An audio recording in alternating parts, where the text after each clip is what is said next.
The war was over, but the work was just beginning.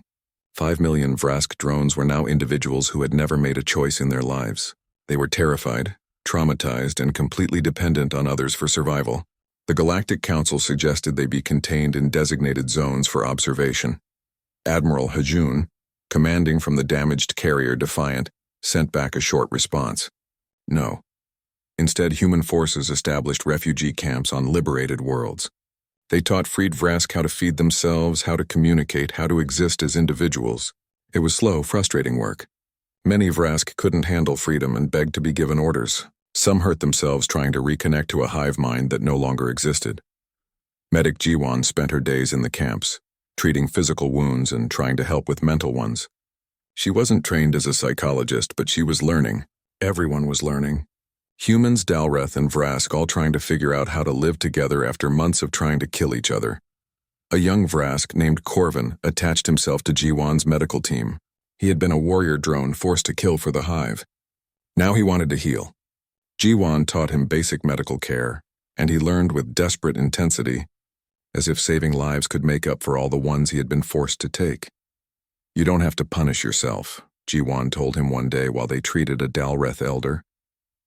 What you did wasn't your choice. But I remember doing it, Corvin said, his voice clicking with distress. I remember the fear in their eyes. I remember their screams. How do I live with those memories? One day at a time, Jiwan said honestly. And by choosing to be better now. You can't change the past. You can only build a different future. Meanwhile, the Galactic Council was having a crisis. They had officially condemned humanity's actions. They had threatened sanctions, expulsions, and legal consequences. And then humanity had won.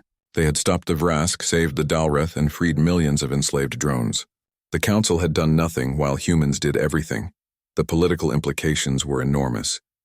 If humanity was right to ignore the Council, what did that say about the Council's authority? If breaking the rules led to better outcomes than following them, what were the rules for? The Ithran ambassador led the charge to prosecute humanity for war crimes. They assembled a list of violations: use of nuclear weapons in atmosphere, deployment of chemical weapons, biological warfare, and numerous acts that qualified as cruel and unusual punishment by galactic standards. The trial was scheduled to take place on the Council homeworld. Earth sent Ambassador Minji, now exhausted and gray-haired from months of arguing with bureaucrats while soldiers died. She walked into the Council chamber expecting hostility. What she found was worse. Pity. They thought they were being merciful by offering humanity a chance to apologize and accept restrictions on future military operations. They thought humans would be grateful for leniency. Before Minji could respond, Hana entered the chamber.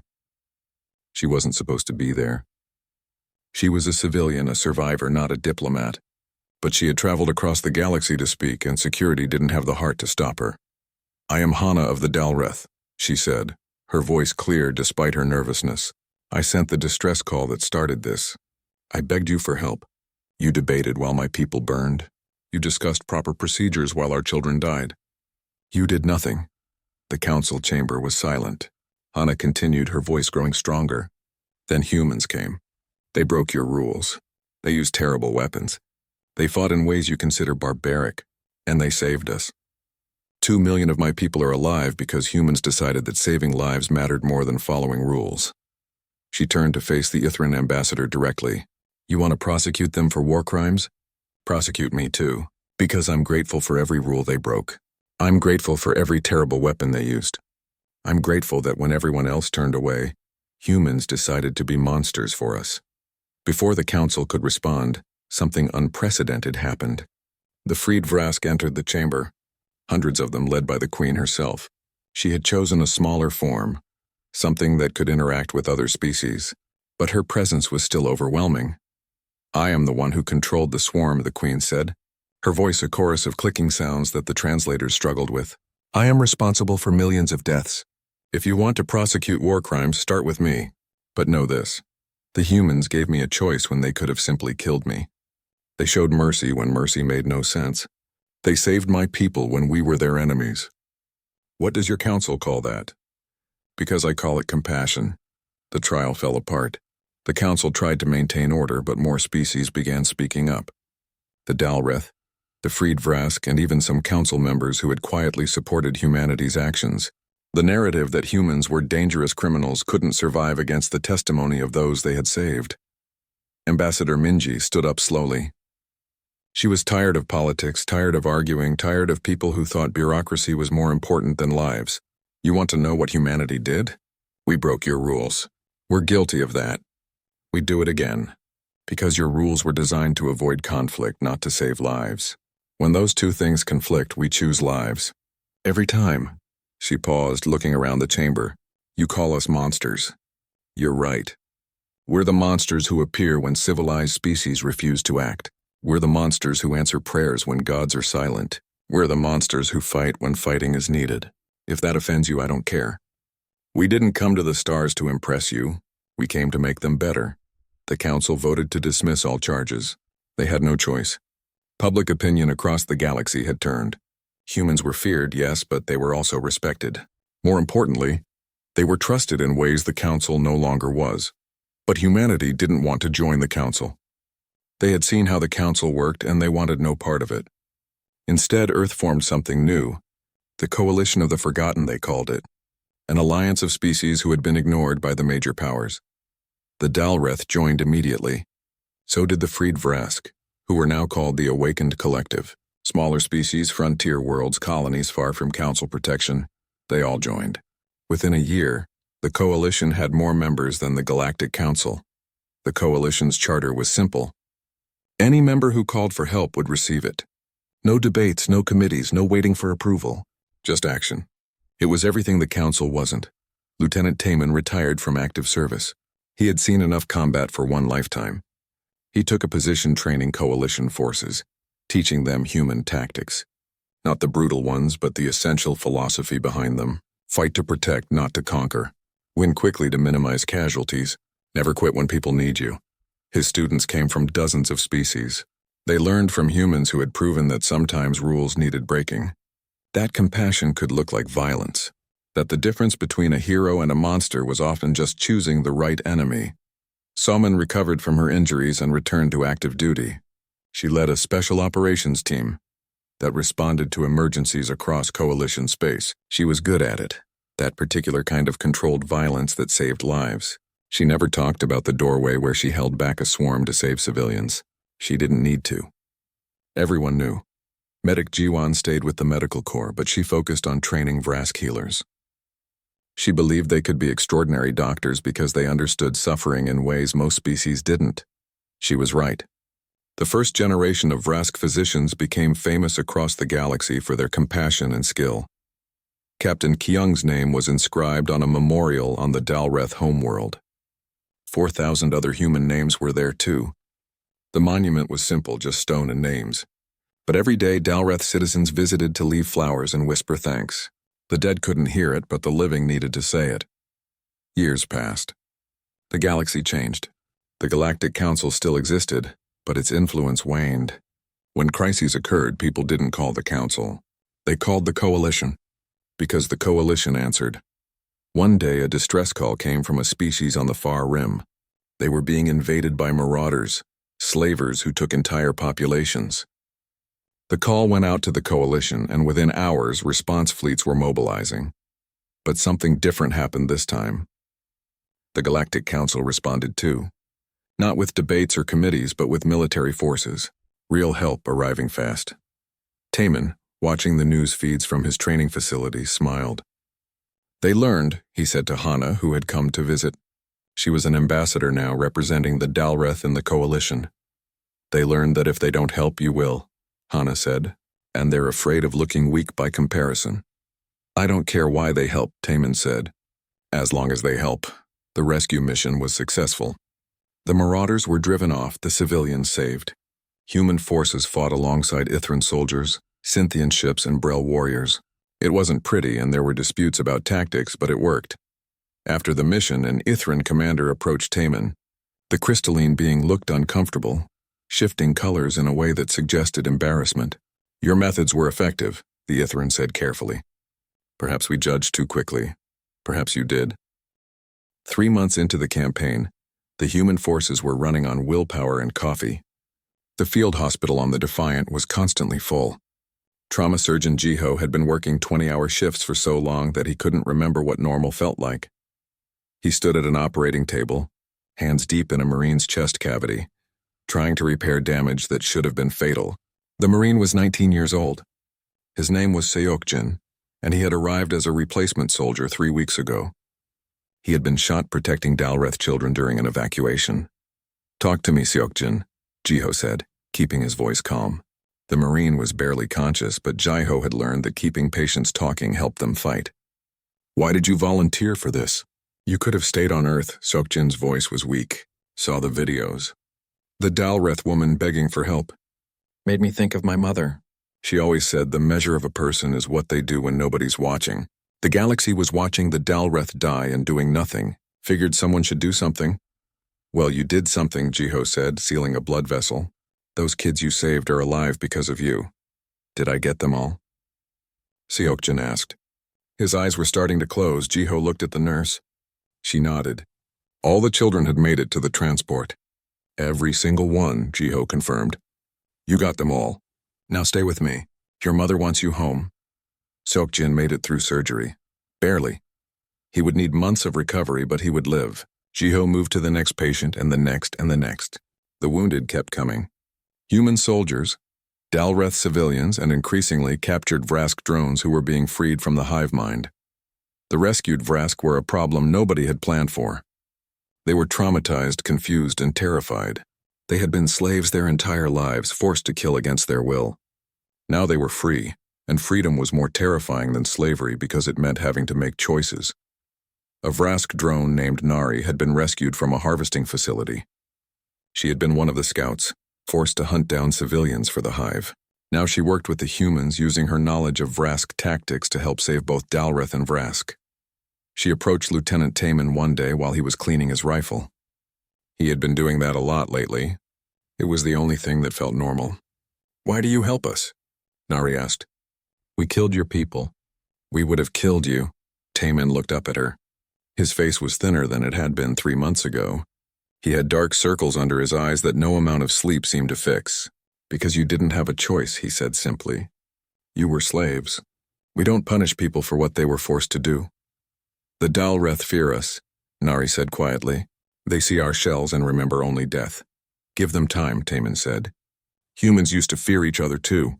We fought wars based on the color of our skin, the gods we believed in where we were born. We learned eventually that fear makes poor decisions. Understanding takes longer but works better." Nari settled beside him, her chitinous body clicking softly. "The Queen is in the core nebula. She controls everything from there. As long as she lives, no Vrask is truly free. She can call us back at any time." Taman stopped cleaning his rifle. "Can you find it?" "The exact location?" "Yes," Nari said. "But it's suicide. The nebula disrupts all navigation. The approaches are trapped. Even if you reach the core, the Queen's guards number in the millions. No one has ever attacked her directly and survived." "Good thing we're not trying to survive," Taman said. "We're trying to win." The plan came together over the next 2 weeks. Admiral Hajun coordinated with every human ship and ground force. They would make one massive push into the nebula, straight to the heart of the Vrask Empire. It was insane. It violated every principle of military strategy. It was the kind of plan that worked exactly once in history, usually by accident. They were going to try it anyway. Captain Kyung stood on the bridge of the Harbinger and looked at her crew. They were exhausted, hurt, and scared. They were also ready. "I won't lie to you," she said. And the crew smiled because she always started with that phrase. "This mission will probably kill all of us. The Galactic Council has officially condemned us. Earth is under pressure to recall us. We have no reinforcements, no support, and no backup plan." She paused, looking each crew member in the eye. "But if we don't do this, the Vrask will keep killing. They'll take more Dalreth worlds. They'll enslave more species. And eventually they'll come for Earth. I'd rather die stopping them than live knowing I could have tried. Anyone who wants to transfer to a safe ship can do so. Last chance, nobody moved. They had made their choice 3 months ago when they left Earth. They had renewed that choice every day since. In the medical bay, Ji-won prepared for the worst. She had enough supplies for maybe 200 casualties. This assault would produce thousands. She did what she could, and tried not to think about all the people she wouldn't be able to save. A young Dalreth medic named Hana, the same one who had sent the original distress call, was working beside her. She had insisted on joining the medical team, learning human techniques for treating trauma. "You should stay behind," Jiwon told her. "This is going to be bad." "You came when I called," Hana said. "I won't abandon you now." The human fleet entered the nebula, and immediately everything went wrong. Sensors failed. Communications broke down.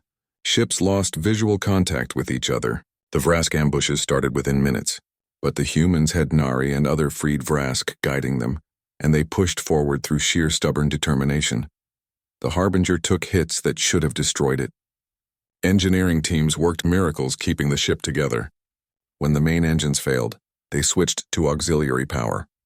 When weapon systems went offline, they fixed them with spare parts and prayer. Kyung's ship wasn't alone in its suffering. Across the fleet, human vessels were being torn apart, but they kept going. Every ship that died bought the others more time. Every sacrifice pushed them closer to the core. Ground forces landed on the Queen's asteroid, and the fighting was brutal. Taemin's squad pushed through defenses that had never been breached. Soman fought with a broken arm. Minho carried wounded soldiers while still firing his weapon. Seokjin, barely recovered from his last injury, was back in combat because they needed everyone. They fought for 16 hours straight. No breaks, no relief. Just constant grinding combat. Humans falling, getting back up, and fighting again. Some didn't get back up. The casualties mounted. But they reached the Queen's chamber. What they found there changed everything. The Queen wasn't a monster. She was a victim. She had been modified, expanded. Her biology twisted into something that could only survive by controlling others. She was in constant agony. Her mind fractured across millions of drones, unable to die, unable to stop. Jiwon pushed forward, past the exhausted soldiers, and looked at the Queen with a medic's eyes. "She's suffering," Jiwon said. "This isn't life. This is torture." Taemin looked at the creature that had caused so much death. He raised his weapon. One shot would end it, would end the war, would avenge every human in Dalreth who had died. It would be justice. He lowered his weapon. "Can you save her?" he asked Jiwon. "Save her?" one of the soldiers asked. "She's the enemy." "She's a prisoner," Jiwon corrected. "Look at her. Really look. She's not evil. She's in pain." For the next 8 hours, while fighting raged outside the chamber, Jiwon worked with Hana and freed Vrask medics to help the Queen. They couldn't restore her original form, but they could free her mind. They could give her back her choices. When the Queen woke up, truly woke up for the first time in centuries, she wept. The entire Vrask swarm felt it. Millions of drones suddenly stopped fighting as their Queen's consciousness touched theirs, not with commands but with apology. The war ended not with a battle but with understanding. The Queen freed every Vrask from her control. They became individuals, terrified and confused, but individual. The swarm that had terrorized the galaxy collapsed into millions of lost souls who needed help. And humans helped them. Of course they did. That's what they had come to do. The casualties were counted. 4,000 humans had died in the assault. The Harbinger was so damaged it would never fly again. Captain Kyung had gone down with her ship, staying on the bridge to guide the others through the nebula, even as her vessel tore apart around her. Taemin stood in the ruined throne chamber and felt every year of the campaign in his bones. They had won. It didn't feel like victory. Victory shouldn't hurt this much. Hana found him there, standing among the debris. "You saved us," she said. "You saved everyone, even our enemies." "We lost good people doing it," Taemin said. His voice was hollow. "Was it worth it?" Hana touched his hand gently. "Ask the 2 million Dalreth children who are alive because of you. Ask the freed Vrask who can think their own thoughts now. Ask me. I was ready to die. You gave me a future." Taemin nodded slowly. The price had been high, but some things were worth any price. That's what monsters understood that civilized people didn't. Sometimes you had to be willing to pay everything to save anything. The footage went viral across the galactic networks within hours. A human war correspondent named Yuna had been embedded with the ground forces, and her recording showed everything. The galaxy watched humans fighting with a brutality that made most species physically ill. The video showed Somin holding a doorway alone for 20 minutes while civilians evacuated behind her. She ran out of ammunition and switched to her combat knife. When the knife broke, she used her hands. The Dalreth civilians who lived because of her counted 37 dead Vrask in that doorway. Solman survived with 14 injuries that would have killed most species. Another clip showed Minho carrying an explosive device into a Vrask tunnel network. He knew it was a one-way trip. The last thing on the recording was him singing something in Korean, old and sad before the detonation. The tunnel collapse killed 3,000 Vrask and saved an entire colony district. The Galactic Council held an emergency session. The chamber was full of elegant beings who had never seen real warfare, who had only known peace because others did their fighting for them. The Ithran ambassador stood, his crystalline form glowing with agitation. What we are witnessing is barbarism. The humans are using chemical weapons, nuclear devices, and psychological warfare. These are violations of every convention we have established. The Cynthian representative, a being of pure energy contained in a shielding field, agreed. They fight without honor. They show no mercy. This is not how civilized species conduct military operations. The Brel delegate, a floating jellyfish-like creature, added, "They sing before they die. They write letters they know will never be sent. They fight beyond any rational point. This is madness." Earth's ambassador, an older woman named Minji, sat quietly and let them talk. She had been a soldier herself once, long ago. She understood something these elegant creatures didn't. Sometimes madness was the only sane response to an insane situation. When they finally asked her to respond, Minji stood slowly. "You're right," she said. "We do all those things. We fight dirty. We break your rules. We use weapons you've banned. And you know what else we do? We win, we save people. While you debated, we acted. While you worried about conventions, we evacuated 2 million civilians. But at what cost?" the Ithran ambassador demanded. "Your methods are monstrous." Minji smiled, and it wasn't friendly. "You want to know about cost? I'll tell you about cost. 89 humans died on Colony 7. 89 people who volunteered to fight for strangers. They knew the risks. They went anyway. That's the cost of caring." She pulled up the combat footage on the main screen. "You call this monstrous? I call it commitment. You see brutality. I see soldiers who refuse to quit because quitting means innocent people die. We learned warfare from each other, fighting each other for 10,000 years. You learned it from training simulations and historical texts. Don't lecture us about war." The council chamber fell silent. They had no response to that. How could they? Their species had known peace for so long that they had forgotten what it actually cost to maintain it. Far from the council chambers, the war continued. Admiral Hajun commanded the human fleet from the bridge of a carrier called the Defiant. He was 60 years old, gray-haired, and had seen more combat than any 10 council members combined. His fleet was outnumbered and outgunned. Standard military doctrine said he should withdraw, regroup, and request reinforcements. Hajun threw doctrine out the airlock. The Dalreth didn't have time for proper military procedure. "All ships," he broadcast. "The Vrask are moving to attack Colony 3. We're going to stop them." His tactical officer, a young woman named Yunbi, looked at the numbers. "Sir, they have 15 capital ships. We have 4. The math doesn't work." Hajun looked at her and smiled. "Then we changed the math. Tactical analysis says the Vrask use pheromone communication. What happens if we disrupt it?" Unbi was a xenopsychologist who had been drafted into military service when the war started. She thought fast. They'd be confused, uncoordinated. But we'd need to synthesize the right compounds, broadcast them in the right way. "Sir, that's biological warfare. The council can file a complaint," Hajun interrupted. "Can you do it?" Yumbi could do it. She spent the next 6 hours synthesizing Vrask pheromones that meant retreat and danger and Queen is dead. The human fleet broadcast these chemicals as they engaged the Vrask armada. The enemy formation fell apart like a puzzle dropped on the floor. The battle that should have been a massacre turned into a rout. The Vrask ships fled in confusion, attacking each other, completely unable to coordinate. Colony 3 was saved without a single human casualty. The galactic observers were horrified. Using biological warfare against a species communication system was beyond banned. It was considered so unethical that most species didn't even have words for it in their languages. The Ithran ambassador sent another angry message. The Cynthians threatened to expel humanity from all trade networks. The Brel started organizing an embargo. Captain Kyung received these messages while preparing for the next engagement. She read them, sighed, and sent back a single transmission that would be quoted in history books for centuries. You say we're monsters. You say we fight without honor. Let me explain something to you. We don't care.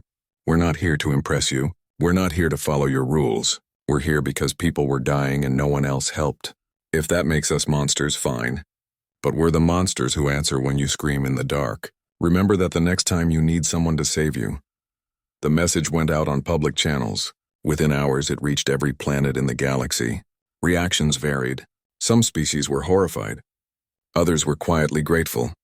A few began to wonder if maybe the Council's rules weren't as important as the Council believed. On the ground, the fighting continued. Lieutenant Taman had been in combat for 2 weeks straight. He couldn't remember the last time he slept for more than 2 hours. His hands shook from exhaustion. He had lost count of how many Vrask he had killed, how many civilians he had evacuated. The Dalrith they rescued started calling them the Sorrowful Fury. It was a perfect description. The humans fought with a rage that terrified even their allies, but they also wept for every casualty, enemy or friendly. They were warriors who hated war but were very, very good at it. Medic Jiwan was working in a field hospital when they brought in a Vrask, not a dead one. A living drone that had been separated from the hive mind. It was scared, confused, and hurt. The rational thing would have been to let it die. The Vrask were the enemy. They had killed millions. Jiwan saved it anyway. She worked for 3 hours repairing damage to its carapace and treating its wounds. The other medics thought she was crazy. The Dalrith patients were terrified. But Jiwan had taken an oath to save lives, and she didn't put conditions on that oath. When the Vrask drone woke up, it looked at Jiwan with compound eyes that showed actual awareness. It spoke in a clicking language that the translators struggled with. Why, it asked. I am your enemy. You're hurt, Jiwan said simply. I fix hurt things. That's my job. The drone stayed quiet for a moment, processing. Then it said something that changed the entire war. I don't want to be a drone. I don't want to kill. The Queen makes me. She controls us. We're slaves, not soldiers. Jiwan called Taman immediately. Within hours, the information reached Admiral Hajun and Yunbi. If the Vrask were being controlled, if they were victims too, then this wasn't just an extermination. It was a rescue operation. The human strategy changed overnight. Instead of just killing Vrask, they started capturing drones and breaking them free from the hive mind. It was harder, more dangerous, and cost more human lives. They did it anyway because it was the right thing to do. The galaxy watched in confusion as humans fought to save their enemies. It made no sense by any rational standard. But humans had never claimed to be rational. They claimed to be humane, which was a completely different thing. The Galactic Council sent another delegation to negotiate. They arrived on the Harbinger with official demands that humanity cease operations immediately and submit to Council authority. Tamian happened to be on the ship, returning from a ground mission. He was covered in dirt and blood, had been awake for 36 hours and had no patience left for politics. When the delegation started talking about proper protocols and correct procedures, he interrupted them. Where were you? Taman asked, his voice flat with exhaustion. Where were you when Hana was begging for help? Where were you when Dalrith children were burning? Where were you when they cried for someone, anyone, to care? I'll tell you where you were. In your council chambers debating. Well, we're done debating. We're done asking permission. We came here to save people and we're not leaving until the job is finished. If you don't like it, you're welcome to try and stop us. The delegation had no response to that. They had expected diplomacy, negotiation, and civilized discussion. They got a tired, angry soldier who had spent 2 weeks watching his friends die to save strangers and had no interest in their political theater. The delegation left without accomplishing anything. The council was furious. But fury didn't matter when you weren't willing to back it up with action. The council could vote and threaten and condemn all they wanted. Humanity was going to keep fighting. The Harbinger dropped out of faster-than-light travel at the edge of the Dalrith system, and immediately every sensor screamed warnings. The system was full of Vrask bioships, massive organic vessels that looked like they had been grown rather than built. They were everywhere, surrounding the colonies like a swarm of predatory insects. Captain Kyung stood on her bridge and watched the tactical display. Her ship was outnumbered 20 to 1. The rest of the human fleet was still 3 hours behind, having traveled in staggered groups to avoid detection. Those 3 hours might as well have been 3 years. The Dalreth didn't have 3 hours. All hands to combat stations, Kyung ordered. Her voice was calm, almost casual. Engineering, give me everything the engines have. Weapons, target the ships closest to Colony 7. Marines, prepare for drop. In the drop bay, Lieutenant Taman checked his rifle for the 4th time. Around him, 40 other Marines did the same nervous rituals. Some prayed. Some listened to music. One woman named Somin was eating something that looked like dried meat, completely relaxed. She caught Taman looking at her and shrugged. Might be my last meal, Somin said. Going to enjoy it? Taman had read her file. Somin had done 300 orbital drops in training, 0 in combat just like everyone else. She volunteered for the most dangerous insertion points because, in her words, someone has to go first. The Harbinger shook as Vrask weapons hit the shields. The enemy had noticed them. Good. Every Vrask ship shooting at the Harbinger was a ship not bombing the planet below. Drop in 30 seconds, the pilot announced. Landing zone is hot, very hot. Vrask ground forces are 3 blocks from the civilian evacuation point. They're collapsing the perimeter. Taman looked at his squad. They were scared. He was scared, but fear was just a feeling. It didn't have to control what you did. Listen up, Taman said. Those people down there have been waiting for someone to help them for 3 weeks. 3 weeks of watching their families die while the galaxy did nothing. We're not the galaxy. We're humanity. And when we make a promise, we keep it. The drop pods launched. 40 metal coffins screaming through the atmosphere. Completely vulnerable. Carrying soldiers who had never seen real combat into a battle they might not survive. Inside his pod, Taman counted seconds and tried not to think about all the things that could go wrong. The pod hit the ground hard enough to crack his teeth together. The door blew open and suddenly training was over and reality began. The city was burning. The air smelled like smoke and something chemical that made Taman's eyes water.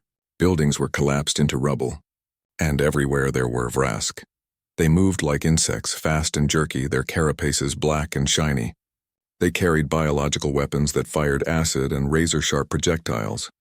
Somin's pod had landed first, right in the middle of a Vrask patrol. She came out shooting, her rifle making a sound like thunder. 2 Vrask went down before they even knew she was there. The rest turned toward her and she smiled. Come on then, Somin said quietly. Let's dance. The Vrask had never fought humans before. They were used to species that ran, that tried to negotiate, that fought defensively. Humans did none of those things. Humans attacked. Taman's squad formed up and pushed forward, moving through the ruined streets toward the evacuation point. They could hear the Dalreth civilians ahead, could hear them crying and praying. The Vrask were closing in from 3 sides, trying to surround them. Minho, bring up the heavy gun, Taman ordered. Minho was huge, even for a human. He carried a weapon that normally required a vehicle mount. He set it up on a pile of rubble and started firing. The heavy gun made a sound like the world ending. It tore through Vrask armor like paper. The Vrask had expected easy prey. They found predators instead. Medic Jiwan reached the evacuation point and found it full of wounded Dalreth. Civilians, children, elders, all of them hurt, all of them terrified. She started working immediately, her hands steady despite the explosions outside. A young Dalreth girl watched Jiwan work with wide eyes. The girl's arm was badly burned. Jiwan gave her something for the pain and started treating the wound. Why are you here? The girl asked in broken standard language. The council said no one would come. The council was wrong, Jiwan said simply. We came because you needed help. That's all the reason we need. Outside, the battle was getting worse. More Vrask were arriving, responding to the human presence like an immune system attacking a virus. Taman's squad was holding, but barely. They had been fighting for 2 hours and there was no end in sight. Intelligence Officer Doyen was analyzing Vrask movements from the Harbinger, sending tactical data to the ground teams. He noticed something important. The Vrask were predictable. They always went for the largest groups of prey. They always used the same attack patterns. Lieutenant, Doyen transmitted to Taman, I can predict their movements. I'm sending you optimal firing positions. Set up ambushes. Use their predictability against them. Taman followed Doyen's instructions. He positioned his Marines in buildings overlooking the routes the Vrask would use. When the next wave came, they walked right into a killing zone. The Vrask had numbers. Humans had planning. But planning only got you so far when you were outnumbered 50-1. Ammunition was running low. Soldiers were getting tired. And the Vrask just kept coming. That's when the rest of the human fleet arrived. Captain Kyung had been holding position for 3 hours, her ship taking a beating, buying time for the ground forces. When the other human ships dropped into the system, she allowed herself a small smile. "All ships," she broadcast. "These things have been killing civilians for weeks. Show them what happens when they pick on someone who can fight back." The human fleet might have been small, but it hit like a hammer. They used tactics that made the watching galactic observers horrified.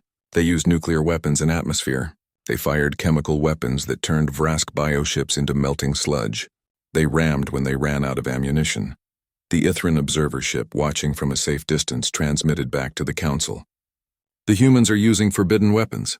They're violating every convention of civilized warfare." Admiral Hajun, commanding the human fleet, intercepted the transmission. His response was short. "Tell your council that we didn't come here to be civilized. We came here to win." On the ground, Taemin's squad had been fighting for 6 hours straight. No sleep, no breaks. Just constant combat. Soman had been hit twice but kept fighting. Minho's heavy gun had overheated and melted, so he picked up a Vrask weapon and used that instead. They held the evacuation point. 2 million Dalreth civilians got loaded onto human transport ships. Children who would grow up. Elders who would see another sunrise. Artists who would make beautiful things.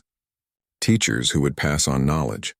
All of them alive because humans decided that some things were worth bleeding for. But it cost. Out of the 300 Marines who dropped onto Colony 7, 89 didn't make it back.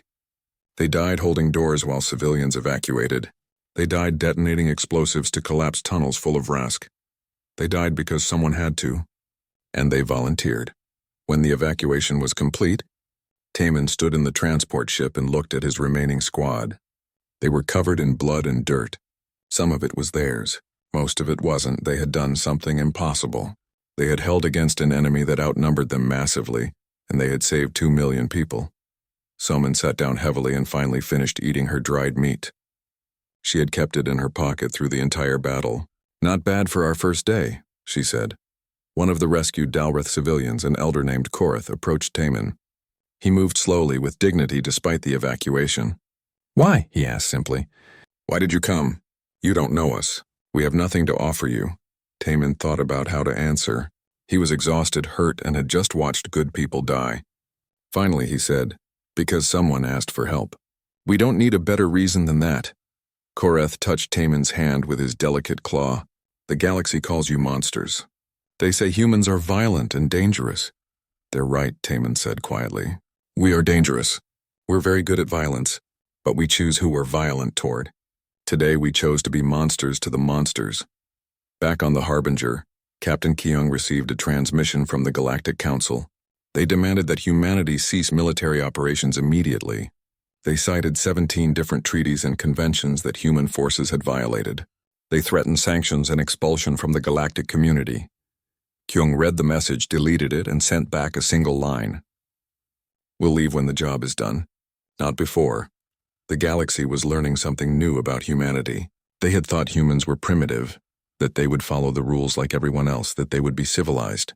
They were wrong on all counts. Humans had rules, but those rules started and ended with protecting the innocent. Everything else was negotiable. As the human fleet regrouped and prepared for the next battle, Hana sent another transmission. This one wasn't a plea for help. It was a message of gratitude that she could barely get through without crying. "Thank you," she said simply. "The stars turned away when we cried. You came instead. You're the monsters we prayed for." In the command center, listening to her message, Jiwon wiped her eyes. The communication chamber glowed with dying light as Hana pressed her trembling hands against the transmission console. Outside the reinforced walls, her world burned. The Vrask had come 3 weeks ago, and now half of her planet's cities were ash and screams. She spoke into the receiver again, her voice cracking. "This is Dalreth Colony 7. We are dying. Please, someone help us. Our children are burning. Our elders cannot run anymore, please." The response was always the same. Silence. Or worse, polite bureaucratic messages saying her request had been filed and would be reviewed at the next council meeting. The next meeting was scheduled for 2 weeks from now. Her people didn't have 2 weeks. They barely had 2 days. Hana was young for a diplomat, barely 30 cycles old. Her silver-blue chiton still shone with youth, not yet dulled by age. She had dreamed of peaceful negotiations, of trade agreements and cultural exchanges. Instead, she was begging the galaxy to care that her species was being exterminated. The Vrask were unlike anything the Dalreth had ever faced. They didn't want resources or territory. They wanted bodies. They consumed entire populations, adding them to their swarm. The Dalreth were peaceful farmers, artists, teachers. They had no weapons, no armies. They had never needed them. The galaxy was supposed to be civilized.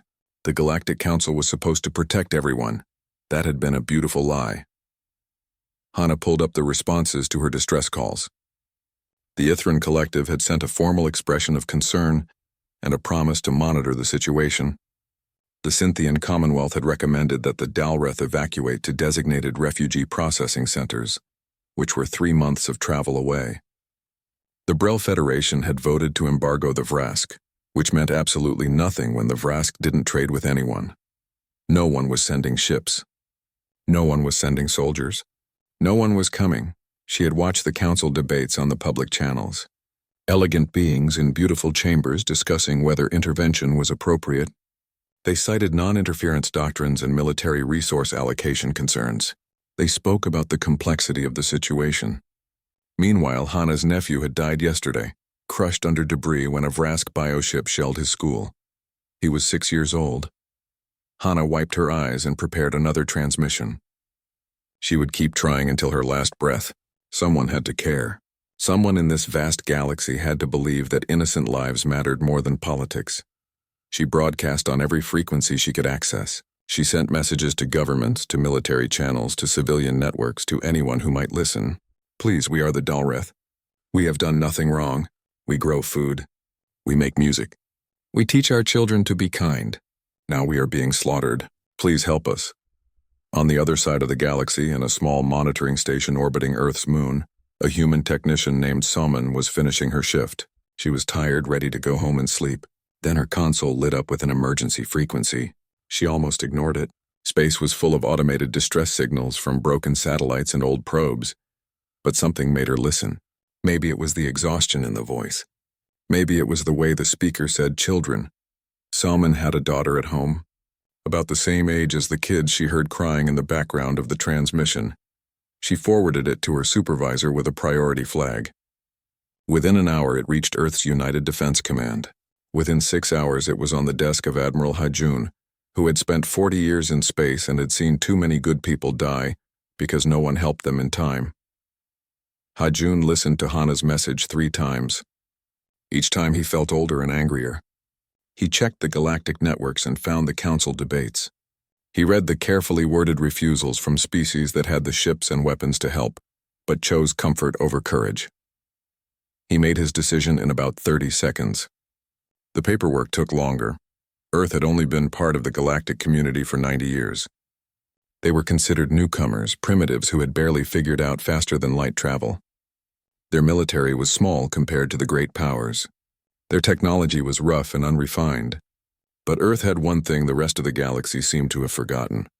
They remembered what it felt like to be helpless. Humans had spent thousands of years watching their own people suffer while others turned away.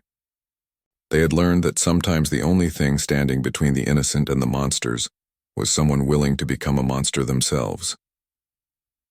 Within 24 hours, Earth mobilized every military ship they had. The response wasn't cautious or measured. It was everything. Carriers, destroyers, support vessels, and one heavy cruiser called the Harbinger that had been designed for a war Earth hoped would never come. Captain Kyung stood on the bridge of the Harbinger and looked at her crew. They were young, most of them. They had joined during peacetime, expecting to patrol trade routes and show the flag at diplomatic events. Now they were going to war for people they had never met, against an enemy that terrified even the galaxy's superpowers. "I won't lie to you," Kyung said to her crew. "This mission is dangerous. The Vrask have destroyed civilizations. The Galactic Council thinks we're fools for going. They say we'll die for nothing." She paused and looked each of them in the eye. "But I listened to that transmission. I heard that woman begging for someone to care, and I decided I'd rather die trying to help her than live knowing I did nothing. Anyone who wants to transfer out can do so. No judgment, no shame, nobody moved. A young engineer named Suho raised his hand. Captain, with respect, can we stop talking and start flying? People are dying. Kyung smiled. It wasn't a nice smile. It was the smile of someone who had decided that being civilized was less important than being good. The human fleet left Earth with full military authorization. They didn't ask the Galactic Council for permission. They didn't debate or form committees. They just went. Lieutenant Taman sat in the dropship bay checking his gear. He was a Marine, trained for boarding actions and planetary assault. He had never seen real combat.